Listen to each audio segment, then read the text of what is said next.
का जन्म होगा आगे चल के, हाँ। तो राम वाले बाप की जो शरीर है अभी, उनको भी ये शरीर छोड़ना पड़ेगा। क्यों शरीर छोड़ना पड़ेगा? उसकी तो सबसे ज्यादा उम्र होनी चाहिए। योग बल से उम्र बढ़ती है या घटती है? बढ़ती है। तो उसकी सबसे जास्ती उम्र होनी चाहिए या सबसे कम होनी चाहिए? सबसे ज्यादा। ये पूछने की बात है।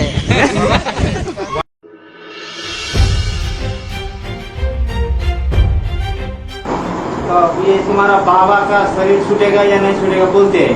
बाबा का शरीर छूटेगा नहीं छूटेगा? हाँ तो बाबा का शरीर जो है हमारे बाबा मैंने एडवांस में बाबा का शरीर छूटेगा तो शंकर जी ही नहीं। और एक गोली लाओ तमंचा, वो सामने ले जाके मारो जाके, तब पता चले कि मरेगा कि नहीं मरेगा। ऐसे ही बोलता है। ऐसे बोलता है। ऐसे ही बोलने से क्या होता है? करके दिखाओ। नहीं, इसका मतलब उसका सेवा नहीं होती है। ऐसे बोलते हैं। तुम्हारा सेवा बाबा नहीं। शरीर छोड़ता है कि नहीं? तुम शरीर छोड़ती है कि नहीं? यही पूछता है। ना हम छोड़े, ना हम शरीर छोड़े और ना अमरनाथ के बच्चे शरीर छोड़े। ऐसा करने दुनिया को वो नहीं मानती है। दुनिया को शरीर छोड़ना पड़ेगा, नहीं तो दुनिया चली आएगी कहाँ से? नहीं दुनिया ऊपर से टपक पड़ेगी क्या? इसे पूछो ना बाबा, वो तो हम समझते हैं ना। वो तुम जो नहीं समझते हो उनसे पूछो, फिर दुनिया नहीं आएगी तो ऊपर से टपकेगी क्या? कहाँ से आएगी? लेकिन मैं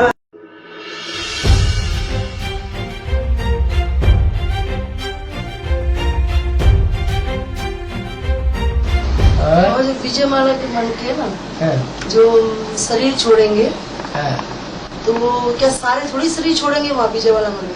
विजय माला के मणकों को शरीर छोड़ना पड़ेगा सभी को? अरे कैसे? विजय माला के मणके शरीर छोड़ेंगे तो फिर राधा कृष्ण जैसे बच्चों का जन्म कहाँ से होगा? तो जो बड़े अगर विजय माला के मणके सारे ही शरीर छोड़ देंगे तो राधा कृष्ण का जन्म कहाँ? नारायण से होगा क्या? जी नहीं। नारायण तो रुद्रमाला का मणका है। नारायण जैसे और भी हैं जो रुद्रमाला के मणके हैं। विजय माला में शरीर ना छोड़ने वालों की कोई निशानी है? जैसे शरीर छोड़ने वाले और शरीर ना छोड़ने, कहीं हमने क्वेश्चन किया, कहीं ब्रह्मा कुमारियों ने। जो विकारों पर विजय प्राप्त करेंगे जीते जी, वो शरीर नहीं छोड़ेंगे। विकारों पर विजय प्राप्त नहीं करेंगे तो उन्हें शरीर छोड़ना पड़ेगा। जैसे कई ब्रह्मा कुमारी का क्वेश्चन है कि जैसे कि ब्रह्मा बाबा थे जब, तो तब ऐसे कहते थे कि ये रहेंगे ये रहेंगे, फिर वो अचानक शरीर छोड़ दिए। और आप लोग भी ऐसे ही बोलते हो कि ये रहेंगे रहेंगे इसी शरीर से इसी शरीर से, तो क्या गारंटी है? मुरली में क्या बोला है? तुम तो झूठ बोलते हो।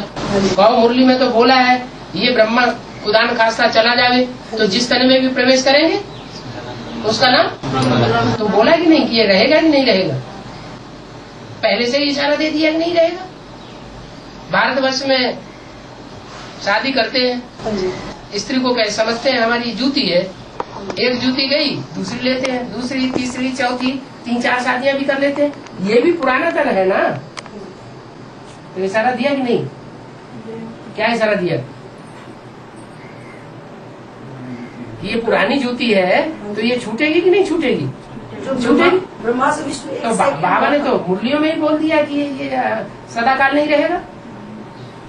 एक शिव बाबा है बोला। हाँ, सदाकाल तो इस सृष्टि पर एक शिव बाबा ही है। तो कंचन का ये बात हुआ ना, जैसे किसी ने कहा कि जिस तन में बाबा की प्रवेशता है तो वो तन में ब्लड प्रेशर है, शुगर है, ये रोग है। अरे सुअर है और हाथी है और घोड़ा है, वो ब्रह्मा में नहीं था सब? नहीं था, वो शरीर छोड़ दिया ना। तो क्या हुआ? शरीर छोड़ दिया तो कोई जरूरी है कि जो बीमार आदमी होता है वो चंगा नहीं हो सकता? तो फिर हमने अरे योग बल की महिमा ही क्या होगी? कंचन का अगर बीमार आदमी चंगा न हो जाए, बीमारी होगी तभी तो चंगा होगा। एक सेकंड अगर किसी को बीमारी न हो, निरोगी काया हो, फिर उसको योग सिखाया जाए तो योग सीखने का फायदा क्या हुआ? वो तो है ही कंचन काया। और एक सेकंड के लिए कहा ना, ब्रह्मा से विष्णु एक सेकंड। और कंचन का जो जैसे सत्यनारायण कथा में भक्ति मार्ग में कहा कि बूढ़ो ब्राह्मण बन के कंचन महल की हो। तो फिर कंचन महल, ये शरीर में जो अनेक रोग हैं, ये एक साथ ही ठीक होकर के व्यवस्थित बिल्कुल देवता का स्वरूप बन जाएगा, उसी के लिए बोला गया। और क्या बनेगा ना? ब्रह्मा से विष्णु नहीं बनेगा। हाँ जी। फिर? अभी थोड़े दिन पहले ना मामा दिल्ली से एक फोन आया था, तो जो राम बाप के शरीर का जो पार्ट चल रहा है उसी नाम से किसी ने शरीर वहाँ फरुखाबाद में पता नहीं छोड़ा कि नहीं छोड़ा, तो सारी मूल्यों में निकाल दिया। ये कि उन्होंने तो जाने कितनी बार मुरलियों में निकाल दिया, शंकर मर गया। हाँ जी वही नाम से उससे क्या होता है? हाँ? नाम से निकाला। हाँ? कि दिल्ली में मेरे को बुलाया गया, बोला कि देखिए आप तो कह रहे थे वो अमर है, और वो तो शरीर छोड़ दिया। तो मैं तो बिमला माता के उस दिन घर पे तो हमने कहा अखबार आया? हाँ जी फोन आया? फोन आया हाँ जी। हाँ। तो बोला कि आप तो कहते हैं वो अमर है, उसको तो शरीर छोड़ दिया, आपको मालूम ही नहीं है, मुरली में निकल गया। मुरली में निकल गया? हाँ जी। और मुरली में तो सबको झूठ भी डाल देते हैं, कटिंग भी कर देते हैं, फिर हमने कहा पूरे इतने बड़े बड़े चित्रों को ही उड़ा देते हैं। हाँ जी। है? तो भाई मुरली क्या मुरली है? वो मुरली तो उसे कहा जाता है जो मुख से, भगवान के मुख से चलाई जाए, उसको मुरली कहा जाता है। कागज के पत्तों को थोड़ा मुरली कहा जाता है। मैसेज में दिया हुआ नीचे मैसेज जो होता है ना। हाँ, मैसेज जो होता है वो भगवान की मुरली है क्या? नहीं। फिर दे डायरी में लिखी है, हाँ। वो कुछ भी लिखो। तो ये जो वो भी तो एक तरह का अखबार है ना, हाँ जी। वो तो अखबार छापते हैं, और दुनिया वालों ने भी तो अखबार में छापा दिया। तो कंपनी में ऐसा पार्ट चलता है, वैसा करता है, ऐसा करता है, वैसा करता है। हाँ जी। तो फिर हमने कहा जैसे वो अखबार वैसे तुम्हारा अखबार। हाँ।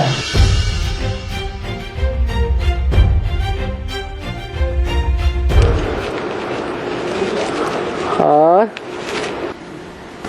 बाबा, जब बाप की प्रत्यक्षता होती है तो हाँ?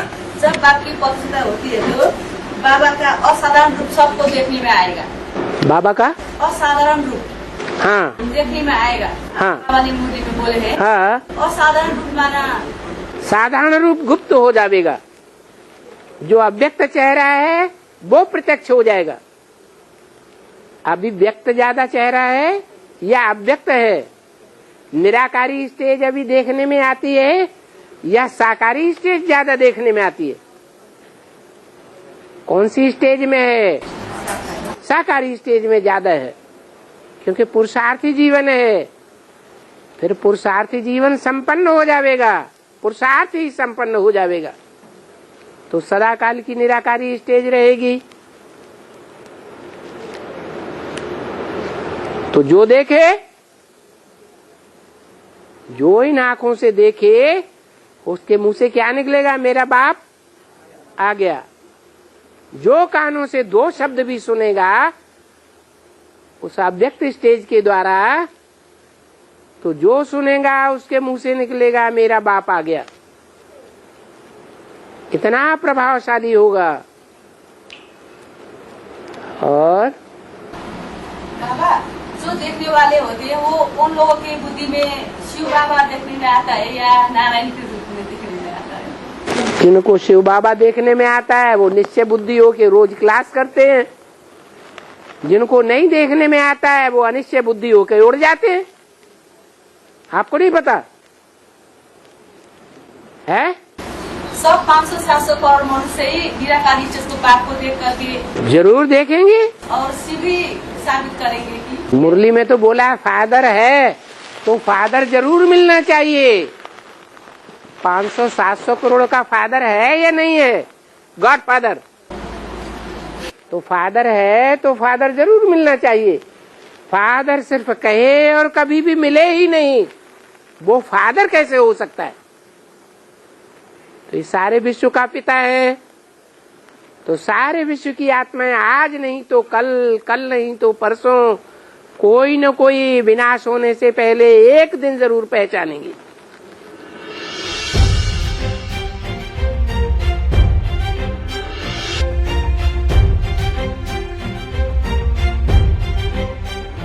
माया परीक्षा लेने वाली है। शास्त्रों में लिखा है ब्रह्मा ने 3 बार सृष्टि रची, पसंद नहीं आई, ध्वस्त कर दी।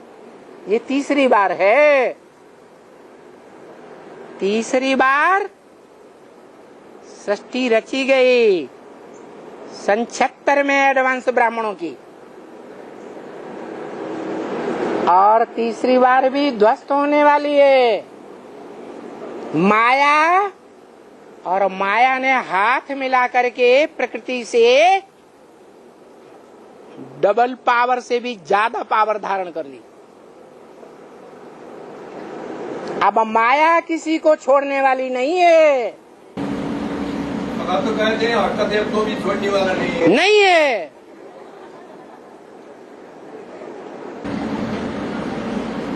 हमने तो दृढ़ संकल्प लिया है। अगर उन अष्ट देवों को छोड़ेगी तो उनके 8 नंबर कैसे बनेंगे? 8 नंबर तब ही बनेंगे जब एक बार सब टोटल मौत के घाट उतार दिए जाए। जो पहले पहले बाप का बच्चा बने वो पहला अष्टदेव, क्योंकि बाप तो मरता ही नहीं, वो तो प्रकृतिपति है, वो तो मायापति है, मरने का सवाल ही नहीं। तो जो मृत्यु की गोद में सोने के बाद पहला नंबर बाप की गोद का 2500 वर्ष का बच्चा बनेगा, अविनाशी अमर पद पाने वाला, वो पहला नंबर देवता। फिर नंबरवार दूसरा, तीसरा, चौथा, 8वां नंबर तब ही बनेंगे अगर 8 भी जीते जागते रहें तो नंबर नहीं बन सकते।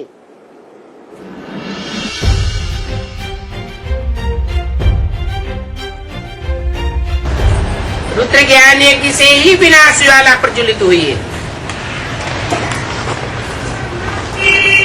क्या ये विनाश ज्वाला ऐसा नहीं है कि बेसिक नॉलेज के जो ढेर के ढेर देखने में आते हैं और एडवांस नॉलेज के तो थोड़े लोग देखने में आते हैं। 5 पांडव उनके बीच का झगड़ा है, नहीं, ये झगड़ा सारी दुनिया में फैल जाएगा। ये ज्ञान की लड़ाई है, सारे विश्व को समेट लेगी। हिंदू, मुसलमान, सिख, ईसाई सब इस रुद्र ज्ञान यज्ञ में स्वाहा हो जाएंगे। बड़ा भारी रिवॉल्यूशन हो जाएगा। ये कैसे होगा? दुनिया वालों से इसका क्या कनेक्शन? कनेक्शन है एडवांस की दुनिया में। जो थोड़े लोगों की दुनिया है, बीज रूप आत्माओं की दुनिया है, उसमें हर धर्म के बीज हैं। अनेक धर्मों का उन बीजों में छिलका चढ़ा हुआ है। तो जो दूसरे धर्म के बीज हैं वो बेसिक वालों से जाकर के मिल जाएंगे। क्या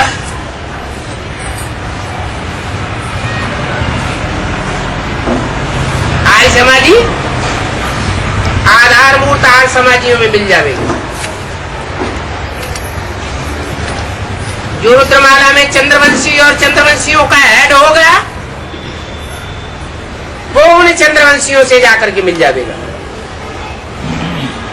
जो इस्लाम वंशी होंगे वो आधार मूर्ति इस्लाम वंशियों में मिल जाएंगे। और वो आधार मूर्ति क्या करते हैं? जो बाहर की दुनिया के इस्लामी हैं वो इस्लामियों में मिल जाएंगे। क्रिश्चियंस में मिल जाएंगे। जो सन्यासी हैं वो बड़े बड़े सन्यासियों का आधार ले लेंगे, दुनियावी सन्यासियों का। तो एडवांस की नॉलेज आधार मूर्तों में पहुंचेगी। जरूर ऐसा करने वाले अधूरा ज्ञान उठाने वाले हैं, असल सूर्यवंशी नहीं होंगे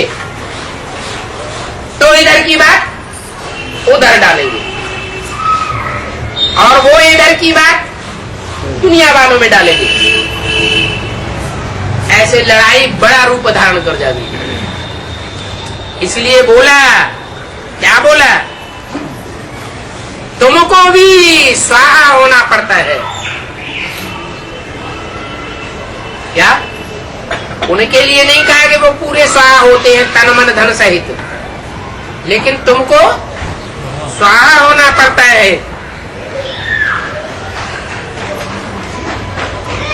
तो तुम बच्चे जानते हो यज्ञ से कैसे विनाश ज्वाला प्रज्वलित हुई और सारी दुनिया को चपेट में ले लिया।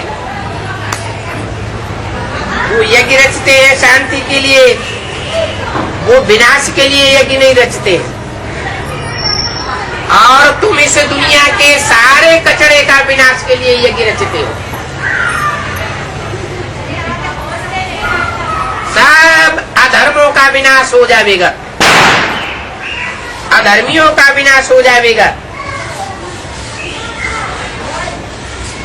विनाशाय च दुष्कृताम, जो दुष्कर्म करने वाले हैं उनका विनाश करने के लिए मैं आता हूं। गीता में भी तो बोला हुआ है, परंतु समझते नहीं है। अगर समझे तो कुछ बुद्धि में बैठे